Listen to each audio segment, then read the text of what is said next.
অনেক পরিশ্রমের পরে আমার ভাই ও বোনেরা বিজয়ের হাসি হাসলো। ভাই ও বোনেদের স্বপ্ন পূর্ণ হয়েছে, সেজন্য সকলকে অসংখ্য ধন্যবাদ। আর সকলের প্রতি ভালোবাসা শ্রদ্ধা জানিয়ে আমি আজকে আপনাদের মাঝে একটি রসগোল্লার ভিডিও নিয়ে এসেছি। আমার প্রিয় ভাই বোনগুলোকে যারা নিজ হাতে তৈরি করে রসগোল্লা খাওয়াতে চান, তারা কিন্তু চাইলে আমার এই ভিডিওটা দেখে অবশ্যই আমার প্রিয় ভাই বোনগুলোকে নিজের হাতে তৈরি করে এই বিজয়ের খুশিতে রসগোল্লা খাওয়াতে পারেন। তো এখানে দেখেন আমি 2 কেজি দুধ নিয়েছি, জাল করে নিচ্ছি দুধটাকে ভালোভাবে। দেখতেই পাচ্ছেন দুধটা যখন ভালোভাবে জাল হয়ে গিয়েছে তখন এখানে আমি দিয়ে দিলাম 2টা বা 3টার মতো এলাচ দিয়ে দিবেন। আমার এলাচটা আপনারা চাইলে দিতেও পারেন, নাও দিতে পারেন। আমার যেহেতু ফ্রিজে দুধটা ছিল তাই আমি এলাচটা দিয়েছি। 3টা লেবু কেটে নিয়েছি, লেবুর রসটা এখন আমি দিয়ে দিব দুধে। দেখতে পাচ্ছেন সমস্ত রসগুলো দেওয়ার পরে দেখেন ছানা কেটে গিয়েছে। কিন্তু আপনারা কিভাবে বুঝবেন যে এটা পারফেক্ট হয়েছে? দেখতেই পাচ্ছেন পানিটা কীরকম একদম ছেড়ে দিয়েছে, দুধটা ঢলঢলা হয়ে গিয়েছে, পানিটা এরকম সবুজ আকৃতি হয়ে গিয়েছে। তারপরে দেখেন আমি নামিয়ে নিলাম একটা সুতির কাপড়ে। তারপরে এটা ভালোভাবে ঠান্ডা পানি দিয়ে ধুয়ে নিতে হবে। দেখতেই পাচ্ছেন আপনারা। এটাকে আমি 2 ঘন্টার জন্য রেখে দিব, পানিটা ঝরার জন্য। এভাবে বেঁধে রেখে দিব 2 ঘন্টার জন্য। দেখতেই পাচ্ছেন আমি কিভাবে রেখেছি, 2 ঘন্টার জন্য পানিটা ঝরে যাওয়ার জন্য রেখে দিব। দেখেন আমার কিন্তু পানি ঝরানো হয়ে গিয়েছে, দেখতেই পাচ্ছেন আপনারা। আমার পানিটা ঝরানো হয়ে গেছে। এখন এখানে কিছু লেবুর বিচি আছে, বিচিগুলোকে আমি বের করে ফেলে দিব।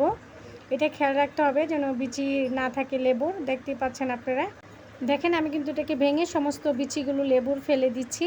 দেখেন তারপর এখানে দিয়ে দিব আমি 2 চামচ সুজি, এখানে দিয়ে দিব 2 চামচ ময়দা। দেখতেই পাচ্ছেন। তারপরে এটাকে আমি ভালোভাবে হাতের সাহায্যে মেখে নেব।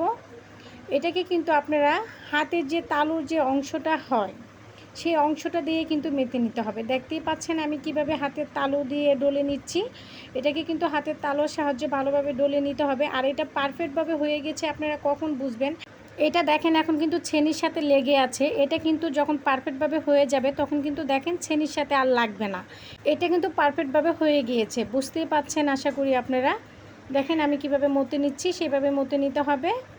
দেখেন তারপর এটাকে আমি সাইড করে রেখে দিব। রেখে দেওয়ার পরে এখানে আমি একটি কড়াইতে চিনি দিয়ে দিব। প্রথমে তো একটা কড়াই নিয়েছি, 1 বাটি চিনি দিয়েছি।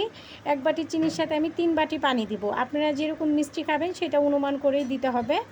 দেখেন এখানে আমি দিয়ে দিলাম। তারপর দিয়ে দেবো 2টা এলাচ, দিয়ে দেবো পরিমাণ মতো একটু লবণ, চিমটিখানি। তারপর এটাকে আমি লেচি কাটিয়ে নেব। দেখতে পাচ্ছেন আমি যে ছানাটা ডলেছি এটাকে আমি লেচি কেটে নিচ্ছি। লেচিগুলো যেন একই সাইজের হয়, তাহলে দেখা যাবে কি গুল্লাটা দেখতে সুন্দর লাগবে বা ভালো দেখা যাবে। তারপরে হাতের তালুতে একটু তেল ভরায় নিতে হবে। তারপরে এভাবে গুল গুল করে করে নিতে হবে। দেখেন এভাবে গুল গুল করে নেব। দেখতেই পাচ্ছেন আপনারা। তারপরে দেখেন আমার সবগুলো কিন্তু বল করা হয়ে গিয়েছে রসগোল্লা। এখন যে পানিটা দেখেন একদম উতলে গিয়েছে, সে উতলানো পানিতে আমি দিয়ে দিব। আর চুলার জালটা কিন্তু মিডিয়াম আঁচে রাখতে হবে, একদম কমিয়েও দেওয়া যাবে না, একদম বাড়িয়েও দেওয়া যাবে না, তাহলে কিন্তু আপনার রসগোল্লাটা পারফেক্টভাবে হবে না। আপনি যদি এর ভিতরে জালটা কমান বাড়ান তাহলে রসগোল্লাটা পারফেক্টভাবে হবে না। মাশাআল্লাহ দিলে দেখেন সুন্দরভাবে কিন্তু আমার রসগোল্লাগুলো ফুলে গিয়েছে। আর 10 মিনিটের ভিতরে যদি দেখেন যে এটা ফেটে না যায় তাহলে বুঝতে হবে আপনার রসগোল্লাগুলো আর ফাটবে না, পারফেক্ট হয়েছে। দেখেন আমার কিন্তু রসগোল্লাগুলো সুন্দরভাবেই দেখেন আমার রসগোল্লাগুলো সুন্দরভাবে হয়ে গিয়েছে। আপনাদেরকে দেখিয়ে দিচ্ছি, দেখতেই পাচ্ছেন কতটা সুন্দরভাবে হয়েছে। দেখেন আমি এখানে আপনাদেরকে দেখানোর জন্য নিয়েছি একটা, দেখেন দেখিয়ে দিচ্ছি আপনাদেরকে। দেখতেই পাচ্ছেন অনেক সফট হয়েছে কিন্তু রসগোল্লাগুলো। আমার প্রিয় ভাই বোনগুলোকে কিন্তু আপনারা চাইলে এরকমভাবে সুন্দর করে রসগোল্লা নিজের হাতে তৈরি করে আমার প্রিয় ভাই বোনগুলোকে খাওয়াতে পারেন। যেহেতু আমার প্রিয় ভাই বোনগুলো অনেক পরিশ্রমের পরে তারা এই বিজয় লাভ করেছে, তাদেরকে কিন্তু আপনারা চাইলে নিজ হাতে এরকম সুন্দর একটি রসগোল্লা তৈরি করে খাওয়াতে পারেন। পর্যন্তই ছিল আমার এই রেসিপি। যদি আপনাদের ভালো লাগে আমার চ্যানেলটা সাবস্ক্রাইব করে রাখবেন, পাশে থাকা বেল আইকনটা ক্লিক করে দিবেন। সকলেই ভালো থাকবেন, সুস্থ থাকবেন। আল্লাহ হাফেজ।